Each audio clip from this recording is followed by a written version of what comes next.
ఉండు ఈ బైక్ అయిపోయి రమేష్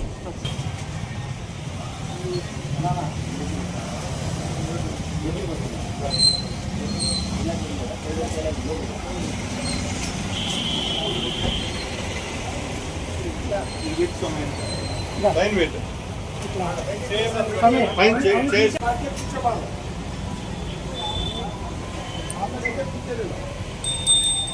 ఉన్న సమయం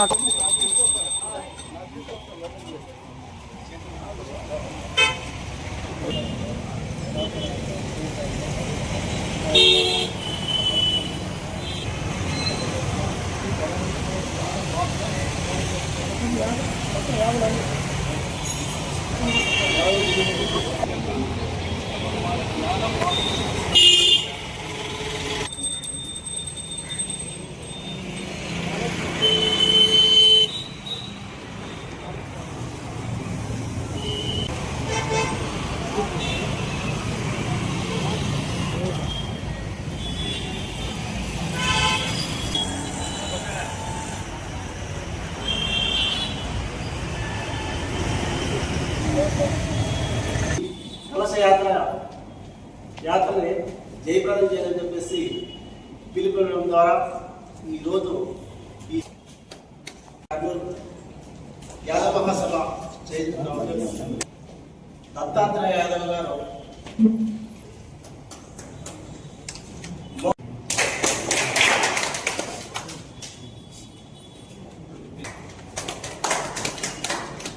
గణేష్ బాబు గారు రోగండ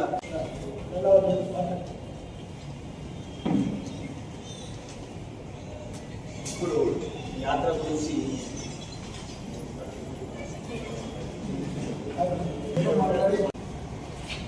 సహోదరులారా, మీరందరూ కూడా అనంతపురం వాసులందరూ కూడా ఎంతో ఆదరాభిమానాలతో ఆత్మీయతతో ముఖ్యంగా అఖిల భారత యాదవ మహాసభ 100 సంవత్సరాల చరిత్రను పూర్తి చేసుకుని 2వ శతాబ్దంలోకి అడుగుపెడుతుంది.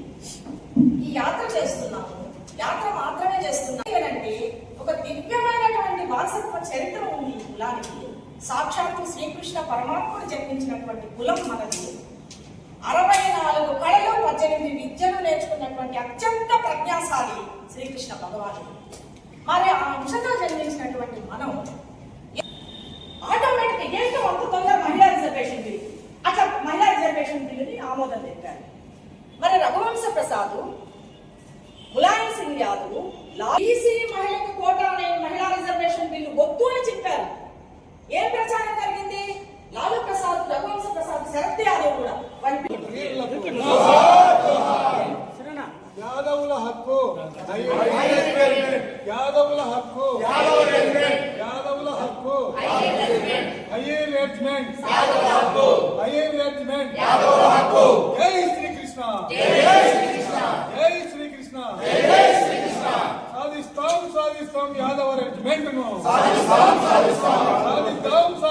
యాదవ రెజిమెంట్ ను, యాదవుల ఐక్యత, యాదవుల ఐక్యత. ఈరోజు అనంతపూర్ పట్టణ వాసులు అదేవిధంగా అఖిల భారత యాదవ మహాసభ పిలుపునందుకుని యాదవ ప్రజలందరూ పెద్దలందరూ కూడా రాజు కలశయాత్రకి తపోవనం నుండి యాదవ హాస్టల్ దాకా నక్క రామన్న భవన్ దాకా ర్యాలీగా వచ్చి ఈ అద్భుతమైనటువంటి వీరుల యొక్క త్యాగ చరిత్రని తెలుసుకొని ఈరోజు అహీర్ రెజిమెంట్ సాధన కోసం ఏప్రిల్ 13న బీహార్లో ప్రారంభమైనటువంటి ఈ అహీర్ సాధన కోసం జరుగుతున్నటువంటి యాత్రకి అనంతపూర్ వాసులు ఈరోజు పెద్ద ఎత్తున స్వాగతాన్ని పలకడం వాళ్ళందరికీ కూడా అభినందనలు తెలియజేసుకుంటున్నాం.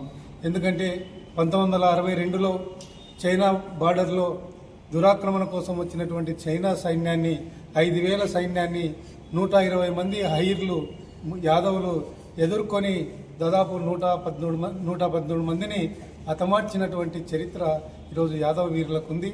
అయితే దురాక్రమణాన్ని మేము సాధించలేము, వీళ్ళ చేతిలో అనేక మందిని సావాల్సి వస్తుందని పోతూ వెన్నుపోటు పొడిచి దాదాపు ఆ దాడిలో 112 మంది 14 మంది యాదవులు భరతమాత ఒడిలో చేరినప్పటికీ వారసత్వాన్ని కొనసాగిస్తున్నటువంటి రాజవంశస్థులైనటువంటి యాదవులు నేటికి నిన్న జరిగిన పాకిస్తాన్ దాడిలో కూడా సచిన్ యాదవ్ ఈరోజు అమరుడైనప్పటికీ ఈ వారసత్వాన్ని ఇంకా మేము కొనసాగిస్తామనే యాదవ సమాజం దేశాన్ని కాపాడదామనే ఈరోజు ఉన్నటువంటి పరిస్థితుల్లో ఈరోజు అనేక భారత ప్రభుత్వం అనేక వాళ్ళకి జీవోస్ ఇచ్చి హైరెడ్మెంట్ని నిర్లక్ష్యం చేస్తున్నటువంటి పరిస్థితుల్లో, ఎందుకంటే గుజ్జర్లకు కానీ అహిర్లకు కానీ లేదంటే పంజాబీలకు కానీ రాజస్థాన్ కానీ లేదంటే మహర్లకు కానీ ఇలాంటి అనేక రెజిమెంటు అనేక కులాల పేరు మీద ప్రాంతాల పేరు మీద ఈ భారత సైన్యంలో ఉన్నాయి.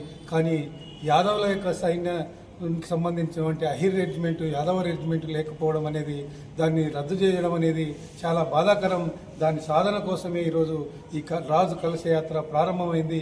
ఇది దేశవ్యాప్తంగా జరిగి రేపు నవంబర్ 18 వీళ్ళు పోరాటం చేసినటువంటి దినం. ఆ రోజు ఢిల్లీ నగరాన్ని ఢిల్లీ పట్టణాన్ని జంతర్ మంతర్ దగ్గర యాదవ సమాజం అంతా కూడా ఈ హైర్ రెజిమెంట్ సాధన కోసం పెద్ద ఎత్తున ఆందోళన చేపడుతుంది. ఆ ఆందోళన కూడా దేశవ్యాప్తంగా ఉన్నటువంటి యాదవులందరూ కూడా పెద్ద ఎత్తున కదులుతారు. అందుకోసమే ఈరోజు ఈ యాత్రని అనంతపురం నుండి తిరుపతి దాకా ఎంటర్ అయ్యి తమిళనాడుకి ఈ యాత్ర పోతుంది. వీరందరూ కూడా స్వాగతం పలికినందుకు పేరు పేరున అందరికీ ధన్యవాదాలు తెలియజేసుకుంటూ ముగిస్తున్నాను. యాదవ సంఘం రాయలసీమ కరీంనగర్. యాదవ మహాసభ 100 సంవత్సరాల చరిత్రని పూర్తి చేసుకుని 2వ శతాబ్దంలోకి అడుగిడుతూ ఒక ఘనమైనటువంటి పవిత్రమైనటువంటి నివాళి అర్పిస్తూ శ్రీకృష్ణుని యొక్క దివ్య వారసత్వాన్ని పుణికిపుచ్చుకున్నటువంటి యాదవ్ వీరులు వారి యొక్క ప్రాణ త్యాగాలు చేసినటువంటి ఈ యొక్క రోజుని ఒక పవిత్ర దినంగా భావిస్తూ అనంతపూర్లోకి ఈరోజు ప్రవేశించడం జరిగింది. 1962 సంవత్సరంలో చైనా భారత్ మధ్య ఉన్నటువంటి సరిహద్దులో లడక్ ప్రాంతంలో జరిగినటువంటి భీకర యుద్ధంలో 114 మంది యాదవ వీరులు ప్రాణాల త్యాగం చేశారు. అక్కడ అహిర్ ధామ్ అనేటువంటి ఒక స్తూపాన్ని కూడా నిర్మించడం జరిగింది. యాదవులు ఎందుకు ఈ యొక్క పవిత్ర కలశయాత్ర చేస్తున్నాము అని అంటే, యాదవ రెజిమెంట్ ని సాధించుకోవాలి, అత్యధిక శాతం జనాభా కలిగినటువంటి యాదవులను అత్యధిక శాతం భారత సైన్యంలో భారత పదాతి దళాల్లో చేర్చుకోవాలి అని చెప్పనని డిమాండ్ చేస్తున్నాము. అదేవిధంగా political reservations for OBCs in legislatures అనేటువంటి అంశాన్ని, మహిళా రిజర్వేషన్ బిల్లులో 11% మహిళలకు రిజర్వేషన్ కల్పించాలి అని చెప్పేటువంటి అంశాన్ని, గ్రేజింగ్ ల్యాండ్స్ పశువుల పచ్చిక బయళ్లని కాపాడుకోవాలి, 1000 ఎకరాల భూములు పశుపోషణే వృత్తిగా కలిగినటువంటి యాదవులకు మాత్రం కేటాయించాలనేటువంటి అంశాన్ని, తిరుపతి తిరుమల దేవస్థానం చరిత్ర మొత్తం యాదవులతో ముడిపడి ఉంది కాబట్టి ఈ యొక్క తిరుమల తిరుపతి దేవస్థానంలో ఒక చైర్మన్ పదవిని పర్మనెంట్ గా యాదవులకు ఇవ్వాలి. అత్యధిక శాతం ఈ యొక్క బోర్డు మెంబర్లు కూడా అత్యధిక శాతం యాదవులు ఉండే విధంగా కూడా నిర్ణయం తీసుకోవాలని చెప్పనని మనం ప్రభుత్వానికి తెలియజేసుకుంటున్నాం. నమస్కారాలు.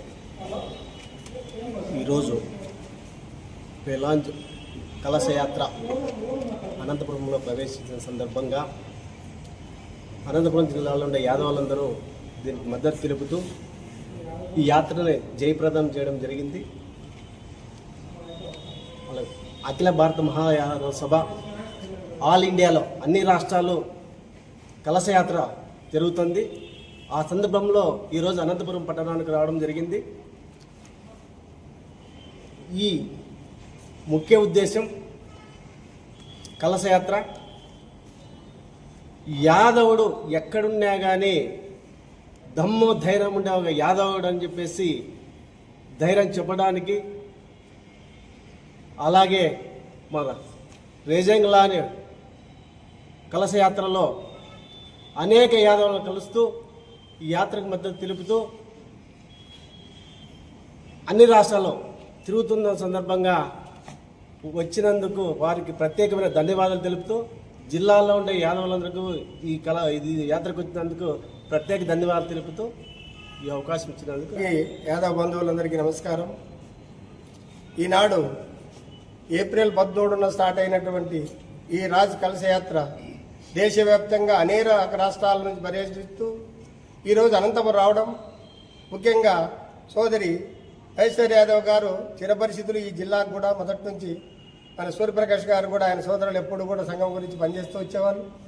ముఖ్యంగా ఈ యొక్క కలశయాత్ర ఉద్దేశం యాదవుడి యొక్క నీతి, నిజాయితీ, ధైర్యం యాదవులు ప్రతి విషయంలోనూ కూడా ముందుండి పనిచేస్తారు. అందులో చరిత్ర కలిగినటువంటి ఇది వంశం, రాజవంశంగా ఉన్నటువంటి మనము ఎందుకు ఈ వెనుకబాటుతనంలో ఉండామనే ఆలోచనతోనే ఆనాడు బయట చైనా యుద్ధంలో 114 మంది యాదవీయులు చనిపోతే వారి యొక్క స్ఫూర్తికి ప్రతిరోజు మనం స్మరించుకునే విధంగా ధైర్య సాహసాలకు ఆనాడు చేసినటువంటి యొక్క వారి ధైర్యాన్ని, యాదవునికి ఉనికిని కాపాడే దానికోసం ఈనాడు రాష్ట్ర వ్యాప్తంగా పర్యటిస్తూ అనంతపురం వచ్చినటువంటి మీ అందరికీ ఈ కలశయాత్ర కార్యనిర్వాహకులందరికీ కూడా ముఖ్యంగా అనంతపురం జిల్లా స్వాగతం తెలియజేస్తున్నాం. భవిష్యత్తులో యాదవుల యొక్క చరిత్రను ప్రతి ఒక్కరూ రేపు సామాజికంగా, రాజకీయంగా, ఆర్థికంగా ఎదగడానికి ఇది ఒక దోహదంగా ఉపయోగపడి రేపు రాబోయే రోజుల్లో కూడా భవిష్యత్తులో యాదవుని యొక్క ఉనికిని కాపాడుతుంది. దాన్ని ప్రతి ఒక్క రాష్ట్రంలో కూడా అనేక మంది వారి స్వాగతం పలుకుతూ మంచి అభిమానాన్ని చేస్తూ ఈ చేసేటువంటి ఈ కార్యక్రమం జయప్రదం జరగాలని రాబోయే యొక్క యాదవులు ఉనికిని ఏనాడు కూడా మరవని విధంగా యాదవుడు ప్రతి ఒక్కరూ నేను యాదవుడైన ఆలోచనతో చేయమని చెప్పని మనం మేల్కొల్పడానికి ఈనాడు ఈ రథయాత్ర జరుగుతోంది. అందుకోసం ఈ కలశయాత్రకు అందరం కూడా సంఘీభావం తెలిపి రేపు రాబోయే రోజుల్లో విజయయాత్రగా మనకంటూ ఒక రెజిమెంట్ కావాలి, యాదవుడికి పూర్తిగా చట్టంలోనే హక్కు ఉండాలి అనే ఆలోచనతోనే చేసినటువంటి ఈ కలశయాత్రను దిగ్విజయమై రేపు మధ్య విజయం సాధించుకొని రేపు మళ్ళా తిరిగి అనంతపురానికి రావాలని ఆకాంక్షిస్తూ వారికి ప్రత్యేకంగా మేము ధన్యవాదాలు తెలియజేస్తున్నాం. నా పేరు నాగమల్లేశ్వరి యాదవ్, అఖిల భారత యాదవ్ మహాసభ రాష్ట్ర మహిళా అధ్యక్షురాలు ఉన్నాను. మేము ఈరోజు అన్ని రాష్ట్రాలలో ఈ కలశయాత్ర అనేది పర్యటిస్తూ మేము ఇచ్చాపురం దగ్గర, ఒరిస్సా బోర్డర్లోని ఇచ్చాపురం దగ్గర నుంచి కలశయాత్ర తీసుకోవడం జరిగింది. అట్లా అనకాపల్లి, శ్రీకాకుళం, యలమంచిలి, రాజమండ్రి, ఏలూరు, విజయవాడ, గుంటూరు, బాపట్ల, చీరాల, ఒంగోలు మీదుగా నేను నంద్యాల, కర్నూలు ఈ జిల్లాలన్నీ కూడా పర్యటిస్తూ ఈరోజు అనంతపురం జిల్లాకు వచ్చినందుకు ఈ కలశయాత్ర మేము సంతోషంగా ప్రతి ఒక్కళ్ళు కూడా అన్ని జిల్లాల్లో మన ఆంధ్రప్రదేశ్లో ప్రతి జిల్లాలో కూడా మా సోదరులందరూ యాదవ్ సోదరులు అందరూ కూడా ఈ కలశయాత్రని చక్కగా స్వాగతిస్తున్నారు. ఇలా స్వాగతిస్తున్నందుకు మా సోదరులందరూ కూడా ప్రత్యేక ధన్యవాదాలు తెలియజేసుకున్నాం. అట్లానే ఈ రోజు నిన్న నంద్యాల జిల్లాలో దాదాపుగా 9 కార్యక్రమాలు, 9 ర్యాలీలు జరిగినాయి. అట్లానే కర్నూలులో ఒక 5 ర్యాలీలు, పెద్ద ఎత్తున ర్యాలీలు అంటే మామూలు కాదు. యాదవ సోదరులు మొత్తం కూడా ఒక క్రేజ్గా, ఒక యూత్గా, ఒక యాదవుల యొక్క దమ్ము, ధైర్యం, సాహసాలతో ఈ ర్యాలీల్లో పాల్గొన్నారు. దానికి కారణమైన మరి శేషపాణి అన్న, సీఎంఆర్ అన్న కూడా ప్రత్యేకమైన ధన్యవాదాలు తెలియజేసుకుంటున్నాం. ప్రతి జిల్లాలో ఉన్న సోదరులందరూ కూడా మాకు ఇలాంటి స్వాగతం ఇస్తున్నందుకు కూడా వారికి మరొకసారి ధన్యవాదాలు తెలియజేసుకుంటూ మరొకసారి విజయోత్సవాల్లో కూడా మేము అందరం కలిసి వస్తామని, మీ ఆదరాభిమానాలు తీసుకుంటామని ధన్యవాదాలు తెలియజేసుకుంటాం. నా పేరు డాక్టర్ సిఎంఆర్ యాదవ్, కాటమరాజు పచ్చిక బయళ్ళ పరిరక్షణ సమితి రాష్ట్ర అధ్యక్షుడిని. ముఖ్యంగా ఈ కలశయాత్ర రైజాంగ్లా కలశయాత్ర అంటే రైజాంగ్లా అనే గ్రామం దగ్గర కాశ్మీర్లో ఉన్న ప్రాంతం అది. అక్కడ చైనాతో పోరాడిన యుద్ధంలో మన వాళ్ళందరూ చెప్పారు, అక్కడ మన వాళ్ళు 114 మంది ప్రాణత్యాగాలు చేశారు. అప్పుడు చైనా యుద్ధంలో గెలిచి వారి ఆ జ్ఞాపకాలుగా అక్కడ స్తూపం నిర్మించడం జరిగింది, అహీర్ స్తూపం అని. నవంబర్ 18వ తారీఖు నామకే వాస్తేగా కేంద్ర ప్రభుత్వం అక్కడ కార్యక్రమం నిర్వహిస్తుంది. కానీ దాన్ని పెద్ద ఎత్తున చేయాలి. ఆ జ్ఞాపకాల గుర్తుగా ఎవరైతే దేశం కొరకు త్యాగం చేశారో వారికి గుర్తుగా అహీర్ రెజిమెంట్ని ఏర్పాటు చేయాలి, యాదవుల రెజిమెంట్ని ఏర్పాటు చేయాలి. రాబోయే రోజుల్లో మనం పక్క దేశాలను ఎదుర్కోవాలి అని అంటే ఖచ్చితంగా యాదవ రెజిమెంట్ ఈ దేశానికి అవసరం అని చెప్పి నిక్కచ్చిగా చెప్పగలుగుతున్నాం. అందుకే ఈరోజు ఆ డిమాండ్తో 1,00,000 కిలోమీటర్లు యాత్రగా కలశయాత్ర జరుగుతుంది. దాంట్లో భాగంగానే ఈరోజు అనంతపురం జిల్లాకు వచ్చిన సందర్భంగా అందరూ స్వాగతం పలకడం అందరికీ ధన్యవాదాలు. అలానే మిగతా స్టేట్లు కూడా అన్ని కంప్లీట్ చేసుకుంటూ నవంబర్ 18వ తారీఖు జంతర్ మంతర్ దగ్గరికి చేరుకోవడం జరుగుతుంది. ఆ రోజు మరి కేంద్ర ప్రభుత్వం యాదవులకు, దేశవ్యాప్తంగా ఉన్న యాదవులకు విజయోత్సవ సభ జరుపుకోవడానికి అవకాశం ఇస్తారా, లేకపోతే ఢిల్లీ మీద దాడి చేయడానికి అవకాశం ఇస్తారా అని చెప్పి ఈ సందర్భంగా మేము అడుగుతున్నాం. కలశయాత్ర భాగంగా అహీర్ రెజిమెంట్ తిరిగి పునరుద్ధరించాలనేటువంటి ఒక సందర్భంగా ఇవాళ అనంతపురం జిల్లాకు వచ్చేసినటువంటి అఖిల భారత యాదవ్ మహాసభ అధ్యక్షులైనటువంటి మహేశ్వరి అక్క గారికి, నాగమల్లేశ్వరి అక్క గారికి, శేషపాణి అన్న గారికి, మన దత్తరాజ గారికి అందరికీ వివిధ గ్రామాల నుంచి వచ్చినటువంటి యాదవ సోదరులందరికీ పేరు హృదయపూర్వక ధన్యవాదాలు తెలియజేసుకుంటున్నాము. ముఖ్యంగా ఈ హై రెజిమెంట్ అంటున్నారు, ఈ భారతదేశంలోన ఇప్పటి వరకు చైనాతో కావచ్చు, పాకిస్తాన్తో కావచ్చు, బంగ్లాదేశ్తో కావచ్చు, పహల్గాం కావచ్చు, పుల్వామా కావచ్చు, పార్లమెంట్ మీద దాడి కావచ్చు, మన జరిగిన ఆపరేషన్ సింధూర్ కావచ్చు, ఏ యుద్ధంలో తీసుకున్న యాదవులే ముందు ఉన్నారు. యాదవులు లేనటువంటి యుద్ధం అంటే ఈ భారతదేశంలో అసలు లేనే లేదని చెప్తా ఉన్నాను. ఈ భారతదేశంలోన అందరికంటే ఎక్కువ 20% యాదవ సైన్యం ఈ భారత ఆర్మీలో ఉన్నది. ఈ పోలీస్ డిపార్ట్మెంట్ కూడా ఈ భారతదేశంలో ఎక్కువగా ఉన్నది. రైతులు కూడా ఎక్కువ ఈ భారతదేశంలో ఎక్కువగా ఉన్నారు. ఈ రాజకీయంలో కూడా ఈ భారతదేశంలో యాదవులు ఎక్కువగా ఉన్నారు. వాళ్ళు ఇన్ని రకాలుగా ఉన్నటువంటి యాదవులు, ఇన్ని రకాలుగా ఎక్కువ ఉన్నటువంటి యాదవులకి ఎందుకు ఈ హై రెజిమెంట్ అనేది క్యాన్సిల్ చేసినారు అని చెప్పి ఇవాళ ఈ సందర్భంగా మేము ఈ ప్రభుత్వానికి నివేదిస్తున్నాము. ముఖ్యంగా ఇంకొక విషయం ఉన్నది, ఎప్పుడైతే ఈ భారతదేశంలో శ్రీ ములాయం సింగ్ యాదవ్ గారు రక్షణ శాఖ మంత్రిగా 2 సార్లు ఎన్నుకోవడం జరిగింది. ఆయన రక్షణ శాఖ మంత్రిగా ఉన్నంత వరకు పాకిస్తాన్ అనేది ఒక్కసారిగా అటాక్ అనేది చేయలేదు. అది యాదవ జాతికి ఉన్నటువంటి ఈ దేశంలోని చరిత్ర. అదే ఒకసారి ఆయన ఉన్నప్పుడు చైనా దేశం కూడా లడాక్ ప్రాంతంలోకి బార్డర్లో 1 కిలోమీటర్ లోపల రావడం జరిగింది. అప్పుడు ఈ రక్షణ శాఖ మంత్రిగా ఆర్డర్ ఇవ్వడం వల్ల 1 కాదు 3 కాదు 4 కిలోమీటర్ల లోపలికి వెళ్ళడం జరిగింది.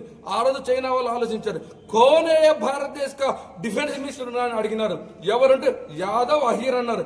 అప్పుడు భయం పుట్టుకొచ్చిన వాళ్ళు 1960లో జరిగినటువంటి యాదవుల చరిత్ర ఏమిటి, అంత ఘన చరిత్ర ఉన్నటువంటి ఈ యాదవులు పునరుద్ధరించాల్సినటువంటి అవసరం ఎంతైనా ఉందని చెప్పి నేను చెప్తా ఉన్నాను. ఇంకొక విషయం ఉన్నది, గాంధారి శాపాలు ఉన్నాయి, దుర్వాస మహర్ముని శాపాలు ఉన్నాయి, యయాతి శాపాలు ఉన్నాయి అంటున్నారు. అవన్నీ లేవు. మెడిసిన్ కట్లాంటి ఎక్స్పర్ట్ ఉంటుంది కనుక ఇదే యాదవుల యొక్క శాపాలు కూడా ఒక లిమిట్ అనేది ఉంటుంది. అది నేటితో కథం అయిపోయింది. తిరిగి ఒక శతాబ్దం తర్వాత ఇవాళ 1,00,000 కిలోమీటర్ల మేర రథయాత్ర జరుగుతున్న సందర్భంగా తనకు విముక్తి కలుగుతుంది. కనుక యాదవులు ప్రతి ఒక్కరూ ఐక్యత సాధించాల్సినటువంటి అవకాశం ఎంతైనా ఉన్నది. ఇంకొక విషయం ఉన్నది, బృందేశ్వరి ప్రసాద్ మండల్ యాదవ్ గారు అంటున్నారు పీపీ మండల్ इस देश में बीसी वालों को सेंट्रल गवर्नमेंट में 27% रिजर्वेशन है. कैसा है, कौन सा है, किसी को भी मालूम नहीं इस देश में.